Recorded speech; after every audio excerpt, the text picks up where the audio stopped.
juga kali ya kalau pacarnya sedang ngambek coba tanya juga. Nih pacarnya tiba-tiba marah gak ada idenya gimana nih?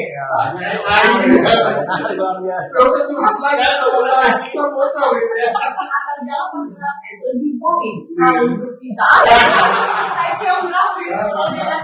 Dari cerita kamu udah sangat parah. Lebih baik kamu ganti pacar baru. Yang berapa?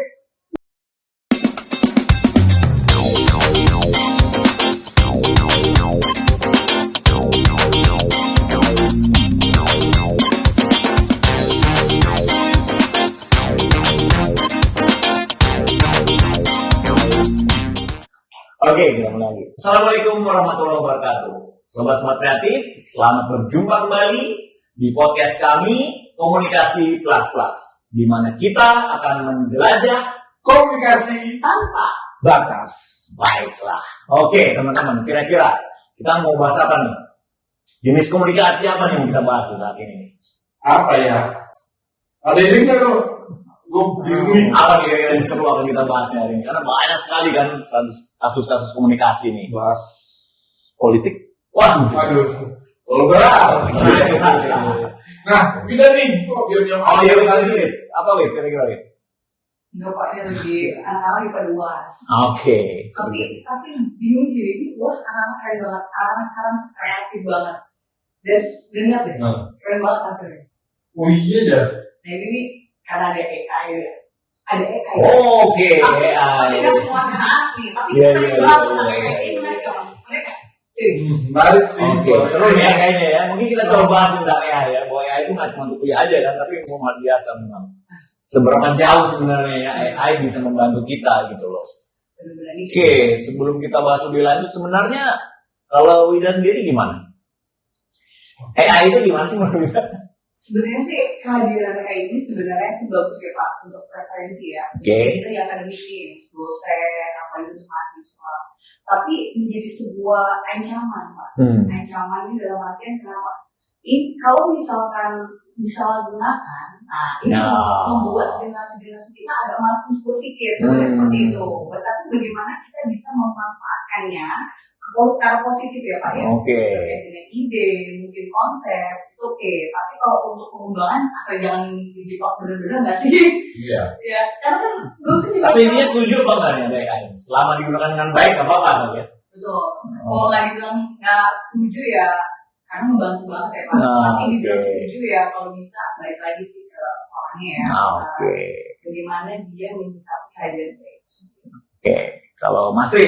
Oke, kalau gue ya, gue kan jurnalis nih teman-teman ya. Nah, Jadi kalau di jurnalistik itu AI, penggunaan AI itu sudah lama sebenarnya. Nah, oke.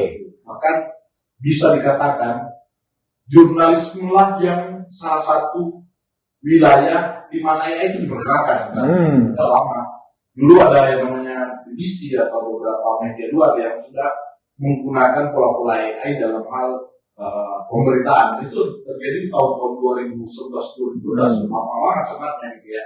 Dan apa ya, di dunia jurnalistik AI itu adalah asisten gitu ya. Oke. Artinya apa? Kita tidak bisa terlepas dari AI karena itu memang mereka keberadaannya itu memudahkan kerja jurnalistik.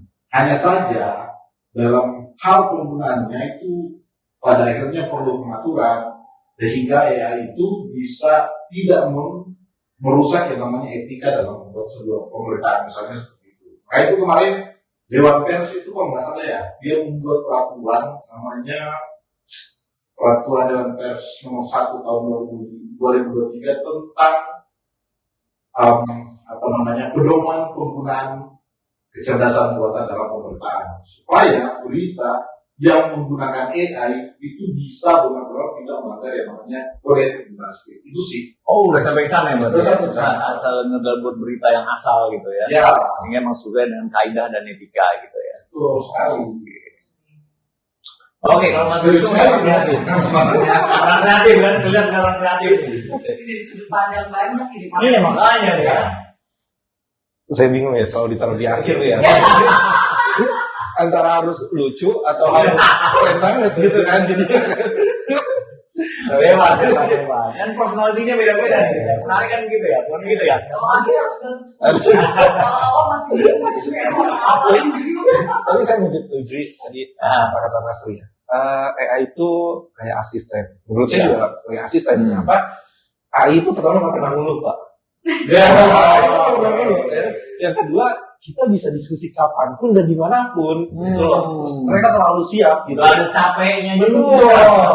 Karena saya kalau misalnya lagi pitching nih Pak, misalnya saya membutuhkan orang atau satu hal yang bisa saya ajak diskusi, menurut tuh bagus nggak sih konsep yang mau gue tawarin ke klien ini?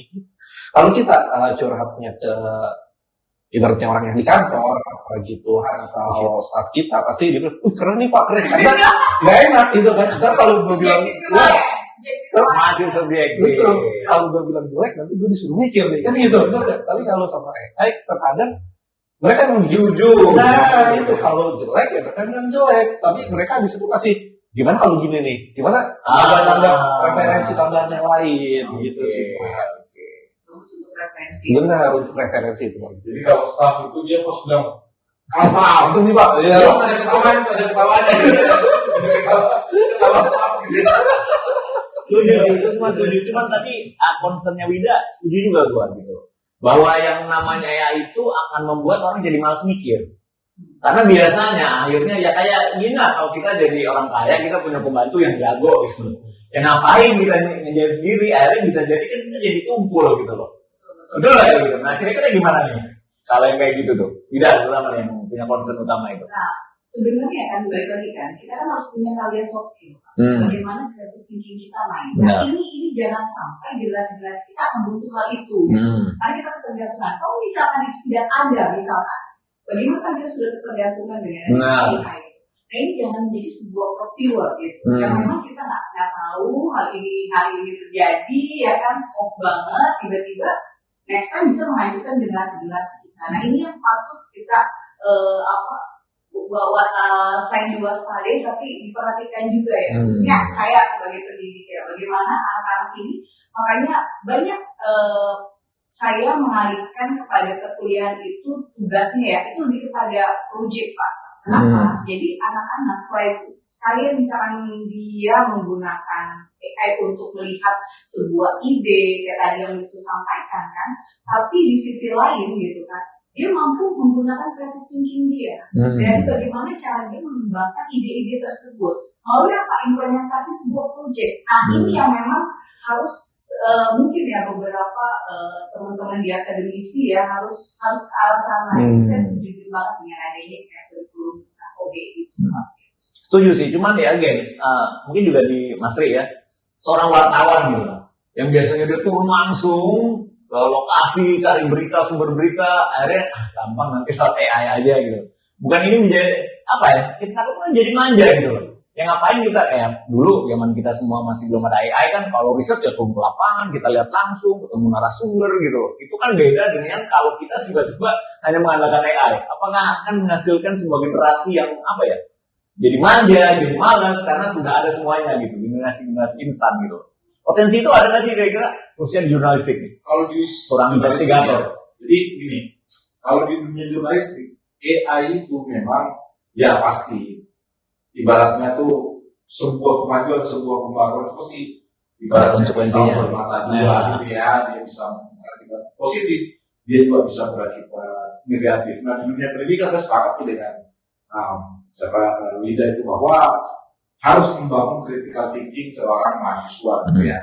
Nah, bagaimana dengan dari segi di jurnalistik? Nah, di jurnalistik sendiri yang tidak bisa dilakukan AI sampai hari ini adalah melakukan terjun langsung ke lapangan. Dia tidak bisa. Dia belum bisa melakukan itu. Artinya apa? Disitulah fungsinya jurnalis. Dia ke lapangan, dia melihat kondisi. Update ya, yang update ya. AI posisinya adalah membantu dalam hal mempercepat proses dia di lapangan. Sebenarnya seperti itu posisi AI di mata jurnalis sampai hari ini. Dan itu memang terbukti juga di mana ada wilayah-wilayah yang membuat jurnalis itu memang nggak bisa melakukan itu dengan cepat, misalnya scraping data gitu ya. mengekstrak data yang sangat banyak. Karena ini kan jurnalis nasional ini kan banyak mengekstrak data, bukan satu kabupaten kan, karena dunia gitu. Ekstrak datanya itu membutuhkan waktu yang cukup lama kalau tidak menggunakan AI misalnya. Mau jadi perannya di situ. Perannya di situ, dia menjadi asisten, benar asisten gitu ya. Kedua, dalam hal mau datang ke wilayah-wilayah yang sulit untuk kita jangkau, misalnya kita menggunakan Google Views itu, yang bisa memotret jalan misalnya dari jalan tahun berapa, ya itu membantu kita. Ada salah satu liputan menarik yang pernah dibuat narasi itu soal sebuah proyek di daerah pemasaran di Yogyakarta. Waktu itu pandemi, dia nggak bisa ke sana. Apa yang dia lakukan adalah dia mengambil dari Google Street View, foto-foto yang diambil Google dari tahun ke tahun proyek itu. Dan ternyata proyek itu mangkrak gitu. Dan tahun sekian itu ada perubahan. Itulah fungsinya. Setuju. Tapi yang tetap berpikir, yang utama berpikir adalah si jurnalisnya. Di situ sebenarnya, di situ juga peran adanya peraturan daerah tadi bahwa saya pintar-pintarnya AI yang menjadi otak-otak jurnalisnya. Bukan si AI itu. Itu maksudnya apa? Supaya kita tidak tergantung dengan keberadaan AI hanya membantu dalam hal mempercepat proses dan mempermudah itu aja sih. Oke, kalau di jurnalistik setuju saya.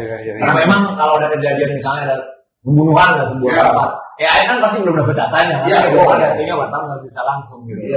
Cuma yang menarik di kreatif nih, karena sekarang ada yang namanya suno.com, bisa bikin musik, tinggal kita tulis promptnya, nulisnya apa, musiknya jadi. Genrenya tinggal kita pilih. Itu kan benar-benar menggantikan seorang komposer dan pencipta musik gitu. Beda dengan Mas Tri tadi, wartawan memang jurnalis harus ke lapangan, dia sendiri melihat dan ini gitu. Gimana nih, menghadapi kayak gitu apa masih perlu? Kebetulan juga ada iklan Adidas yang 100% yang buat adalah AI gitu loh. Jadi semua kliennya bisa nulis sendiri, ya jadilah sebuah iklan yang bagus gitu loh.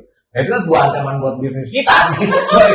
Semuanya udah bisa, musik udah bisa, copywriting udah bisa, visual juga sekarang tinggal mau nulis apa aja bisa dengan mudah gitu loh. Nah gimana? Mas Windu mengenai sebagai seorang creative director nih.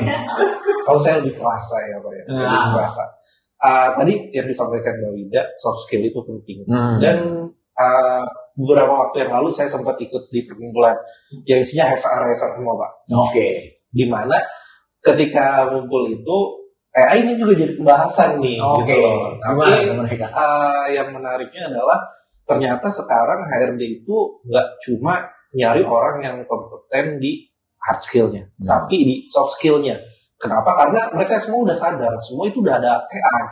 Ya kan, semua udah dibantu sama AI. Tapi terkadang orang-orang yang udah kebergantungan sama AI ini, soft skill-nya kurang. Dan itu yang bikin kayak terkikis gitu. Rasanya jadi dia. Benar. Kalau saya sih selalu membayangkan AI ini, apalagi kalau di bidang saya, itu sebuah warna baru di palet komunikasi saya. Lukisan tetap harus saya bikin ya. Itu luar luar biasa. Tapi dia main ternyata keluar nih ininya nih. Saya mau bikin ya. Rasa tadi ya. Jadi baru-baru itu ada penelitian dari sisi jurnalisme ya.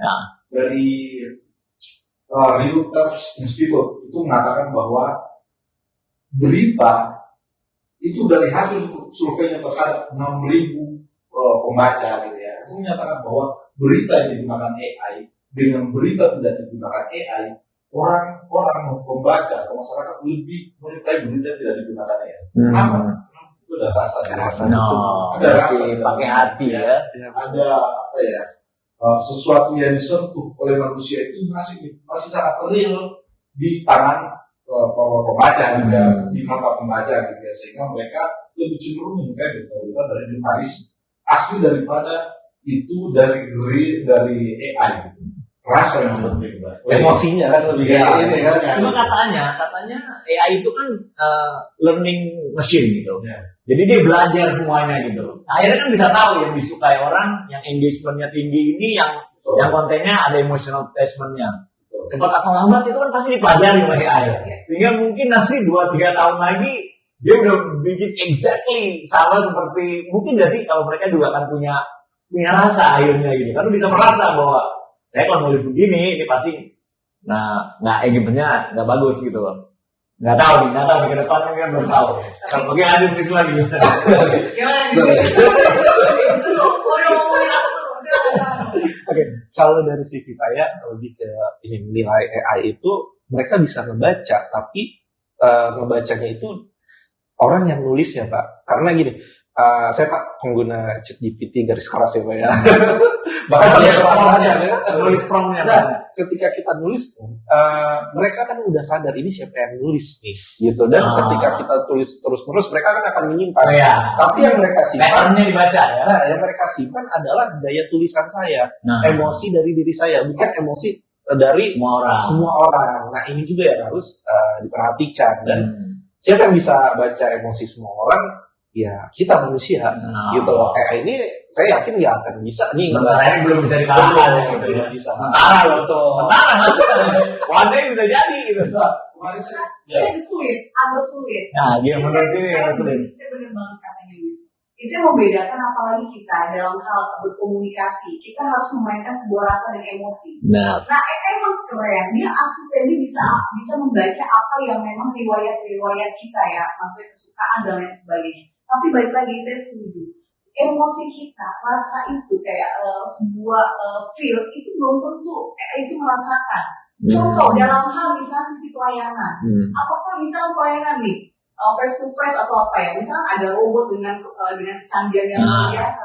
Dia kan tidak punya rasa dalam melayani. Nah, kita punya rasa emosi. Nah, itu yang memang menurut saya status kedepannya. itu berkat dari Tuhan yang sampai saat ini kelihatannya dan kedepannya belum bisa bikin kopi.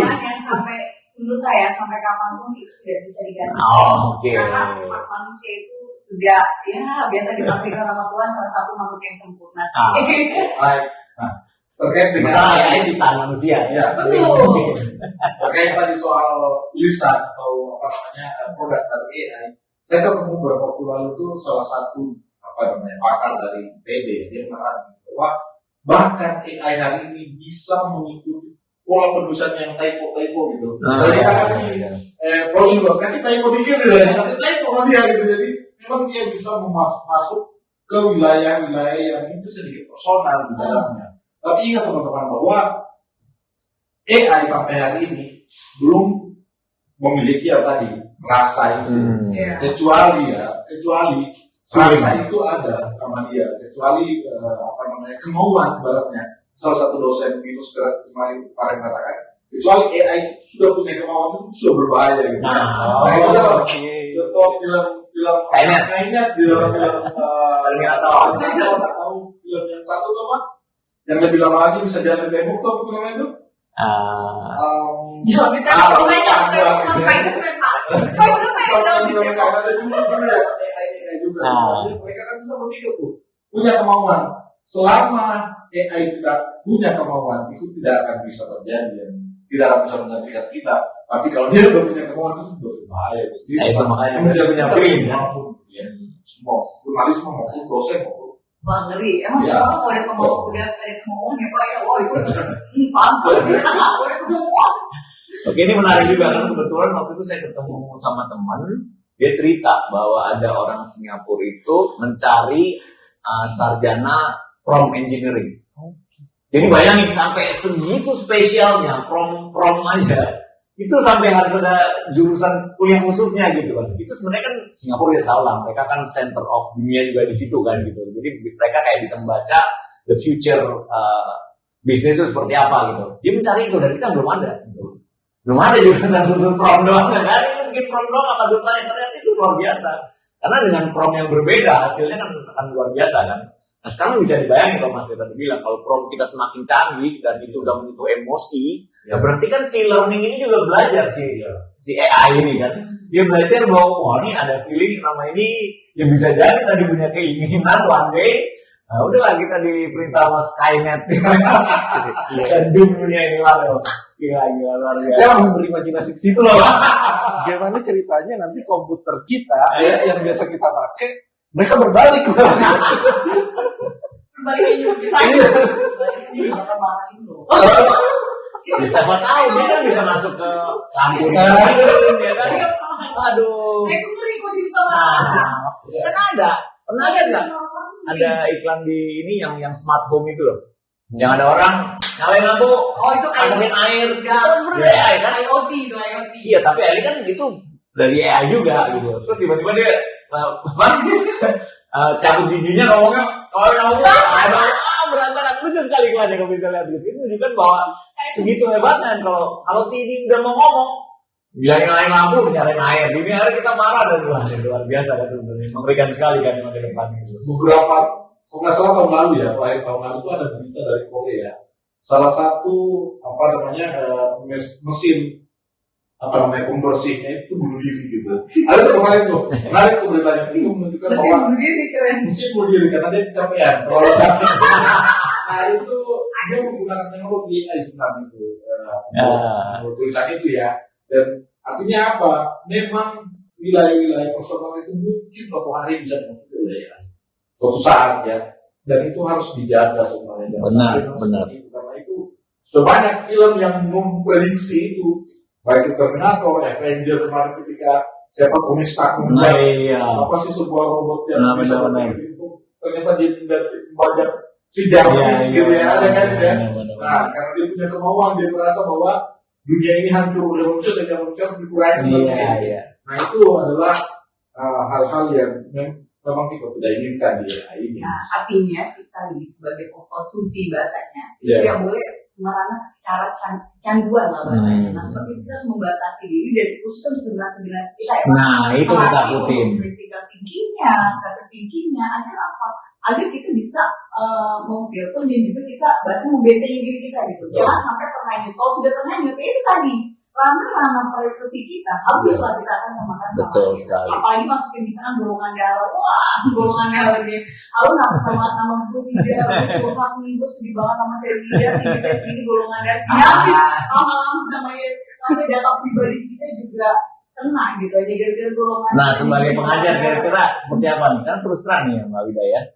Mahasiswa sekarang ini kan Gen Z nih. Mereka sudah sangat dimanjakan gitu loh. Kita tahu lah Gen Z itu kerja aja sekarang maunya, kita tahu kerja anak-anak Gen Z itu sulit cari kerja karena secara itu beda. Mereka lebih baik ketinggalan dompet daripada ketinggalan handphone. Itu ketergantungan yang luar biasa. Padahal kita tahu bahwa yang namanya sosial media ini toxic sekali gitu loh. Mereka hampir nggak bisa menghindari. Di kelas dulu pernah saya challenge, bisa nggak satu hari nggak? Nggak bisa Pak. Satu hari berhenti handphone nggak bisa.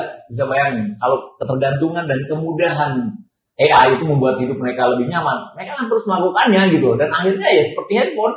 Mereka udah nggak bisa lagi untuk tidak mati handphone kan nggak bisa gitu. Nah kan ketakutannya seperti itu. Mereka itu kan nanti kan 20 tahun lagi memimpin bangsa ini. Kalau mentalnya adalah mental yang selalu dibantu oleh kemudahan, repot nih gitu.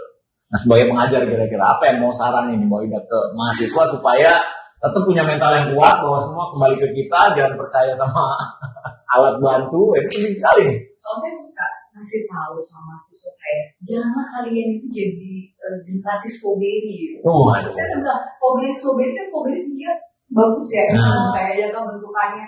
Tapi ketika jatuh sedikit langsung bonyok, bahasanya kayak gitu. Nah coba jadi generasi durian kalau kata saya, jatuh dari pohon tetap dia wujudnya durian maksudnya. Dan manis banget lagi. Dalam artinya itu harus kuat. Kalian harus kuat, mau dibanting apa pun durian itu kuat. Ketika dipegang sedikit tajam, artinya apa? Kalian punya kemampuan dalam berpikir itu yang tajam, kayak si durian itu gitu. Generasi tangguh lah ya. Betul, dan itu sangat tahan banting ya. Sangat penting gitu. Karena kita lihat sendiri ya Pak di beberapa media sosial ya, bahwa tingkat bahasanya bukan pemecatan ya.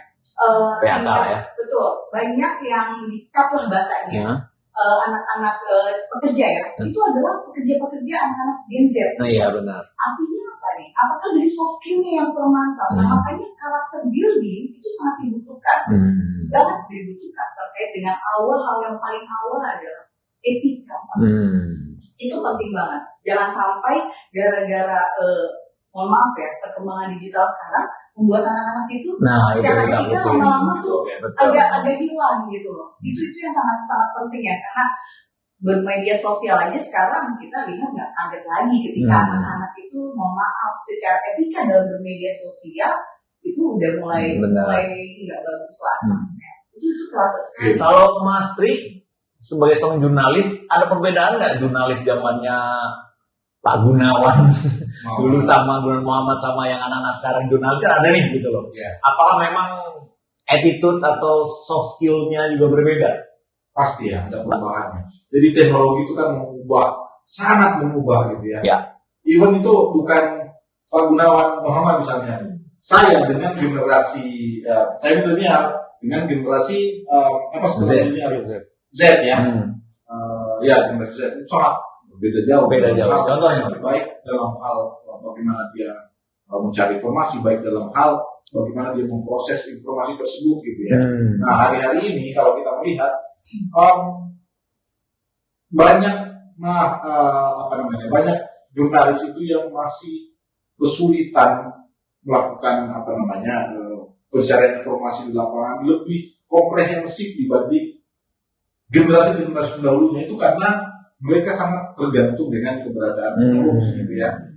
Di mana teknologi itu kalau dia udah nggak ada, misalnya di daerah bencana misalnya nih ya kan, kalau di area bencana itu kan otomatis sinyal nggak ada misalnya gitu ya.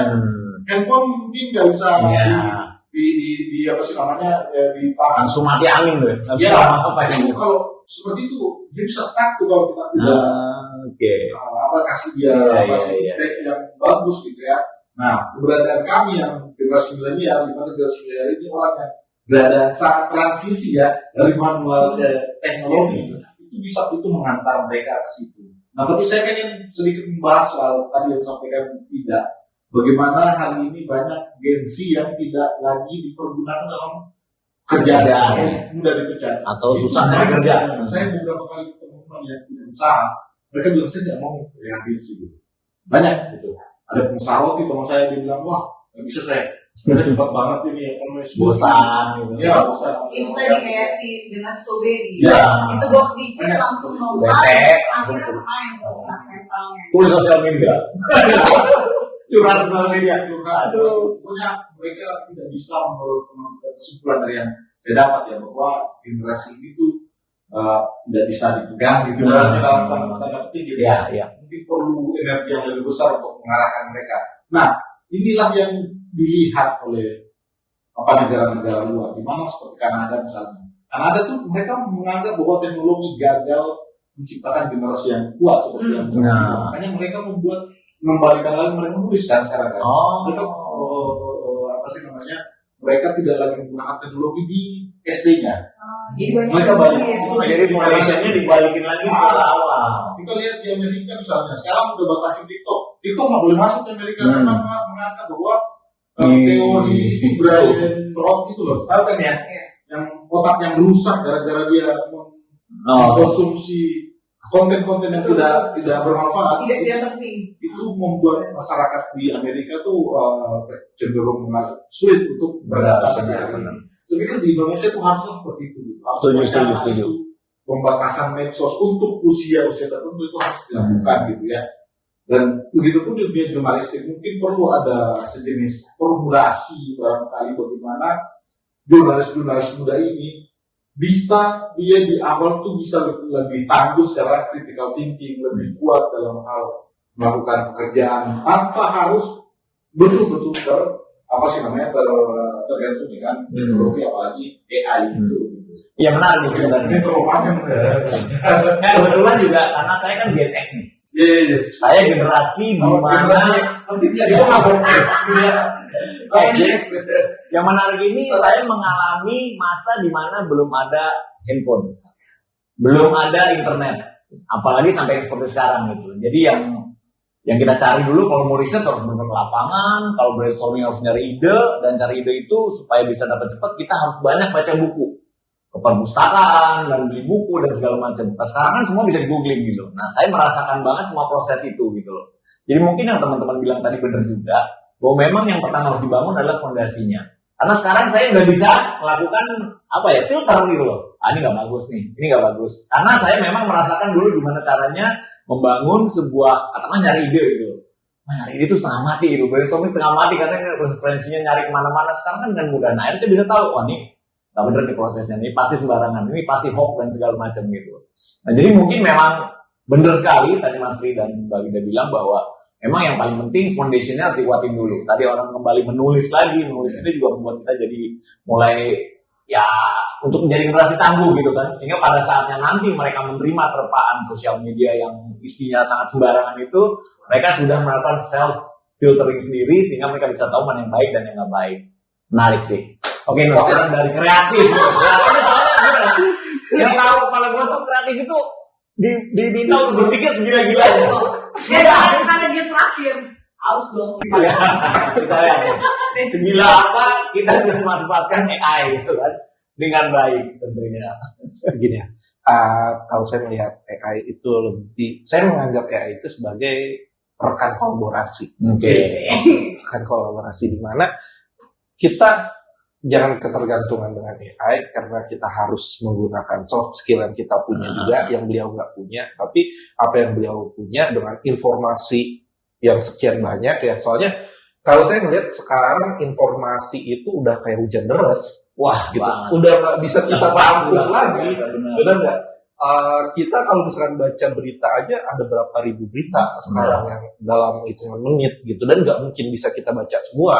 Tapi AI itu bisa menampung itu semua. AI bisa menjadikan itu semua dalam satu wadah, gitu kan. Nah, itu yang menurut saya harus kita kolaborasikan. Hal yang kita belum bisa atau tidak bisa ini memiliki keterbatasan, AI memiliki keterbatasan, tapi mereka punya kelebihan juga. Nah, kalau seandainya kita kolaborasikan, saya percaya akan ada sebuah karya yang di luar batas, gitu. Kalau kita bisa benar-benar berkolaborasi dengan AI ini, gitu. Asal jangan ketergantungan. Oke, sobat kreatif, tadi kita sudah mendengar pembicaraan dan diskusi kita tentang AI dengan teman-teman semua di sini dari berbagai point of view, sehingga memperkaya tadi tentang khasanah pembicaraan tentang AI itu seperti apa. Nah, sekarang kita coba tanya ke teman-teman semua di sini nih, gitu loh. Kira-kira pernah punya pengalaman apa sih yang menarik, yang lucu, bahkan yang konyol pada saat kita menggunakan AI, gitu loh. Cara main dulu nih. Ladies first. Kalau yang pertama dan jadi gini, karena kayak saya di akademik nih, jadi ada kisah lucu. Ada salah satu mahasiswa waktu itu kan ada tugas tertulis seperti itu dikumpulin. Ada analisis. Nah, ketika dikumpulin, wah bagus juga dia ini cara berpikirnya. Tapi ada satu hal yang dia lupa. Ternyata di copy paste blok-blokan dari AI. Pas di situ ada copyright-nya, ada tulisannya AI ya bro. Nah ini nih. ChatGPT. Nah ini harus hati-hati nih bagi mahasiswa yang menggunakan ChatGPT. Wah, jangan, itu bukan sama kreatif namanya. Sampai ketahuan katanya. Aduh, sebenarnya anak ini bagus pemikirannya, tapi ada kurang teliti dia. Kenapa copy paste-nya blok-blok? Dan itu sampai lupa dikira. Berarti mengcopy paste juga harus kreatif ya. Sampai lupa ya. Menarik nih sobat kreatif. Oke, Mas Tri, kira-kira ya.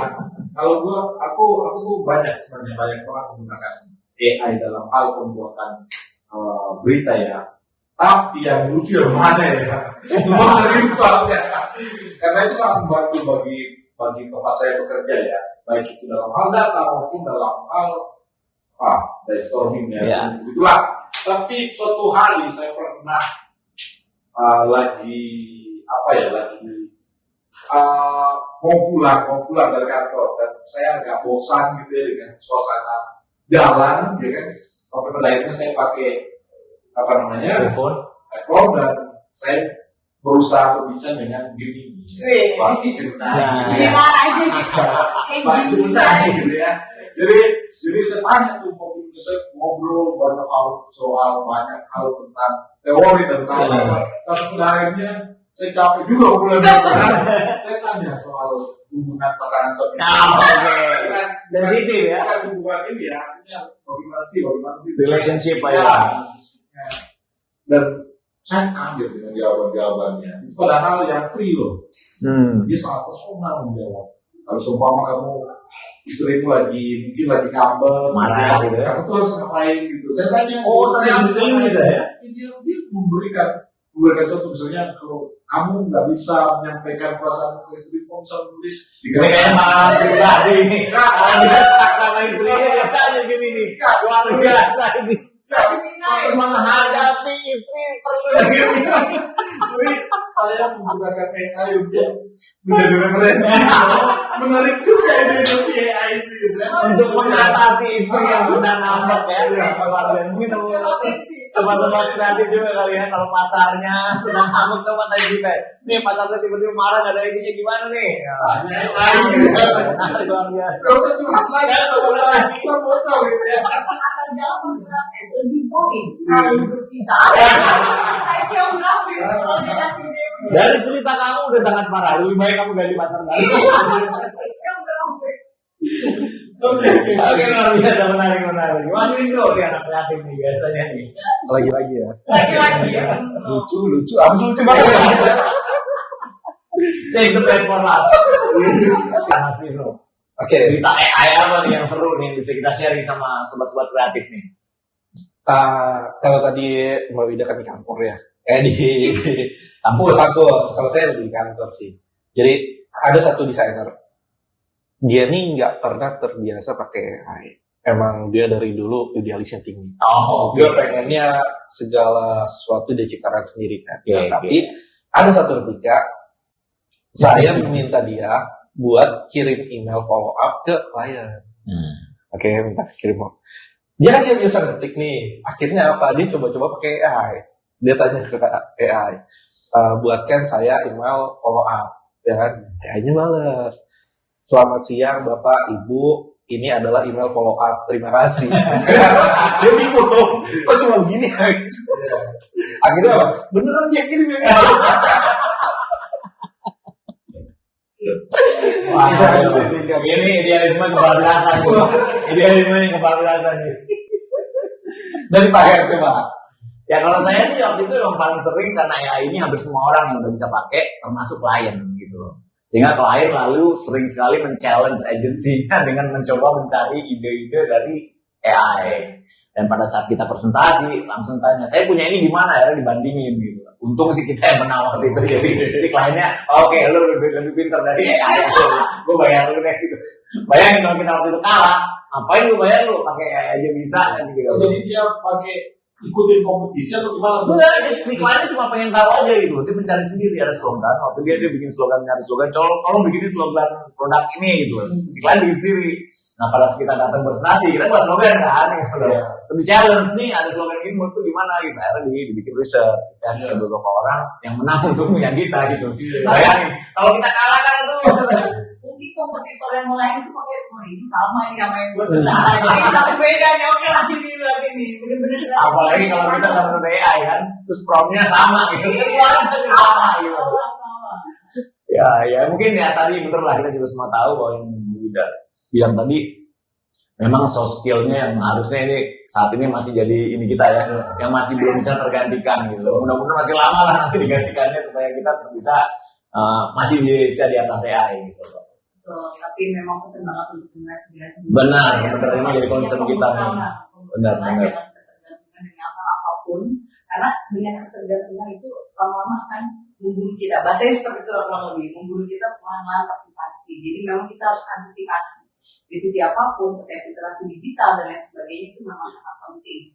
Atau mungkin sekarang seperti Istri bilang di Kanada orang balik lagi mulai belajar menulis dengan tangan lagi. The power of writing hand is amazing gitu. Mungkin itu sampai awal mungkin mahasiswa Mbak Wida mungkin coba begitu kali. Jangankan mahasiswa, mungkin dari kita aja entah dosen entah teman-teman di perusahaan-perusahaan lain lah misalkan. Untuk menulis saja deh, menulis berapa ribu kata deh, tanpa menggunakan misalkan bantuan AI ataupun apa. Itu akan mengalami kesulitan gitu. Bagaimana prosesing sebuah experience kita dituangkan dalam sebuah tulisan itu sangat menurut saya ya gitu. Iya. Itu memang penting. Oke, menarik sekali teman-teman. Nah, saya tambahin sedikit silakan. soal bagaimana menulis ini. Nah, kemarin itu saya nonton UMN pendidikan tinggi ya, atau menengah saya lupa UMN. Yang di demo kan? Bukan, yang lupa menterinya. Itu Stella.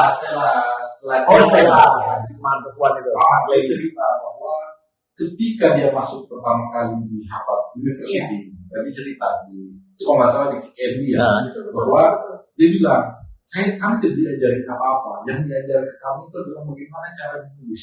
Ada kelas khusus ternyata kelas menulis.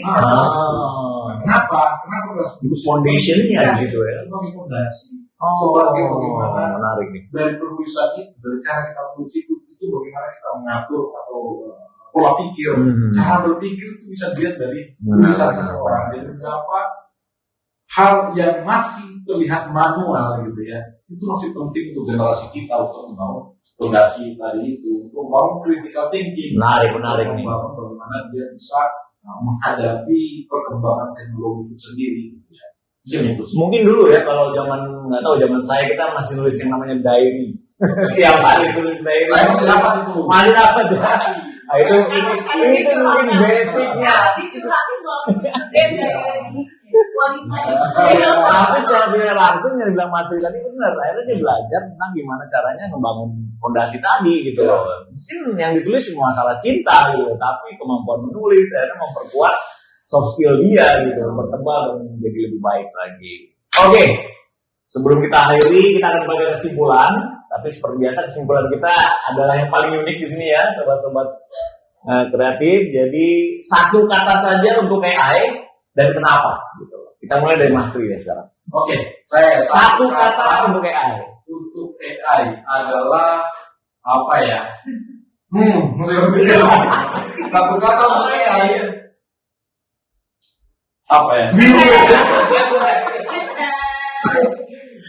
Saya tadi udah sulit kan?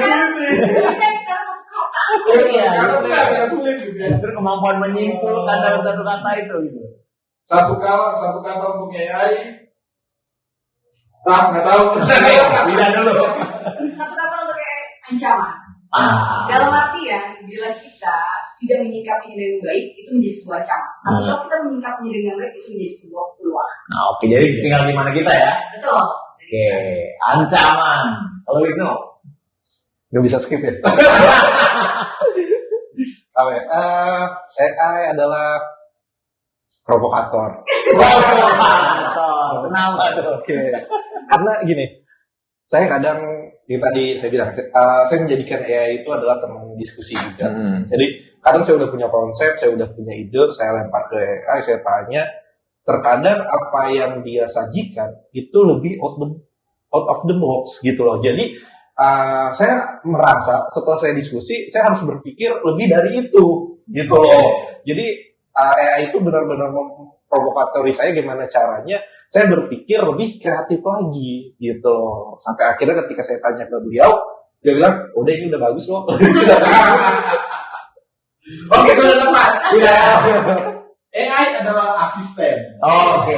Kenapa saya bilang asisten? Dari awal saya sudah menekankan bahwa AI itu adalah asisten karena dia bisa berfungsi untuk mempermudah kerja jurnalis. Tapi sebagaimanapun bagusnya pekerjaan seorang asisten, kita adalah bosnya. Tuannya. Jadi tetap asisten. Sampai kapanpun akan menjadi asisten. Kembali ke pasal 1. Kalau pasal 1, bos kalau yang benar, walaupun lo menjanji gitu ya. Bagaimana kita itu sebagai jurnalis atau industri media itu jujur dalam menyampaikan bahwa kami menggunakan AI karena jangan sampai kita so canggih gitu, so hebat. Padahal itu adalah pekerjaan AI. Dan pada ujungnya AI itu teman-teman sampai hari ini akurasinya masih banyak yang salah gitu ya. Sampai kita terlalu mendewakan AI sampai pada saat informasi kita tidak sesuai dengan fakta dan mencederai masyarakat misalnya gitu ya. Kembali lagi bahwa jurnalis harus memberikan informasi yang sehat pada publik supaya publiknya cerdas dan memiliki critical thinking seperti halnya yang diharapkan oleh bangsa ini. Lagi ancaman dan peluang. Oke. Jadi tadi provokator, ancaman, asisten. Yes. Menarik sekali nih. Kalau bagi saya, AI adalah sebuah kenyamanan gitu. Dimana kenyamanan itu akhirnya seperti yang teman-teman bilang juga tadi, teman-teman tidak gitu. Apakah itu dijadikan sebuah sesuatu yang membuat kita jadi makin males, kita jadi makin manja gitu, atau menjadikan sesuatu akhirnya memudahkan kita mencapai yang lebih tinggi gitu. Kalau kita mencapai tujuan, kalau jalan kaki ya capek, kalau ada mobil lebih bagus, makin cepat sampai tujuannya. Nah, di situ. Tapi kalau kita gunakan untuk hal yang negatif juga bisa gitu. Jadi bagi saya itu adalah sebuah kenyamanan. Oke, thank you semuanya buat diskusi tentang AI hari ini. Sobat-sobat kreatif, demikianlah pembicaraan kita tentang AI yang membahas tentang gimana caranya kita menyikapi AI di masa saat ini. Terima kasih. Sampai ketemu lagi di podcast kita yang lebih lanjut. Dan jangan lupa kalau sobat-sobat kreatif juga punya satu kata tentang AI, silahkan tulis di kolom komen. Nanti kita bahas sama-sama seperti apa. Thank you semuanya. Assalamualaikum warahmatullahi wabarakatuh. Bye-bye.